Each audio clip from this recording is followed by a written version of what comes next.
আমার মনে চাই যুবকরা হাতে পায়ে ধরে বলি রে, আমার নবী বলে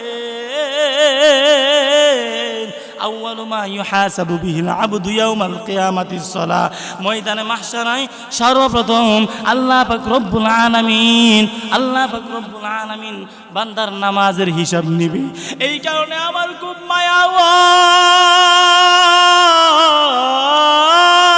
কত যুবক দিনের পর দিন চলে যাচ্ছে, যুবক নামাজ পড়ে না। ফজরের নামাজের সময় যুবককে পাওয়া যায় না, জোহরের নামাজের সময় যুবককে পাওয়া যায় না, আসরের নামাজের সময় যুবককে পাওয়া যায় না, মাগরিবের নামাজের সময় যুবককে পাওয়া যায় না, এশারের সময় যুবককে পাওয়া যায় না। ও নবীর উম্মত, এত বড় মাহফিল রে, মনে চাইতেছে যুবক পাও দুইটা গায়া দে, তোমার পায়ে দুইটার মধ্যে জড়ায়া ধরে পড়ি রে। ও যুবক, বেশি দিন বাঁচবা না, আর কই দিন বাঁচবা রে। ও যুবক, আর কোনোদিন নামাজ ছাইরো না, আর কোনোদিন নামাজ ছাইরো না, আর কোনোদিন নামাজ ছাইরো না। আমার নবীর কাঁদায়ও না, আর কোনোদিন দাড়ির মধ্যে খুল লাগায়ও না, আমার নবীর কাঁদায়ও না। ও যুবক, রাত্রিবেলার মোবাইলের মধ্যে সময় কাটায়ও না রে।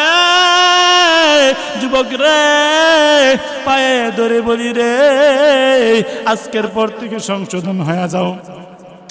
ও যুবক, নবীর উম্মত মায়া হয়, যুবক নামাজ না পড়ার কারণে তার দিল থেকে আস্তে আস্তে নূর উঠে যাচ্ছে, যেই কারণে আজকে যুবকরা মা বাবার সঙ্গে খারাপ ব্যবহার করে। যুবক, আমি একজন যুবক, এই কারণে যুবকদের জন্য মায়া হয়, হাতে পায়ে ধরে বলি রে, ক্ষমা চেয়ে বলি, আজকের পর থেকে যুবক সোজা হয়ে যাও।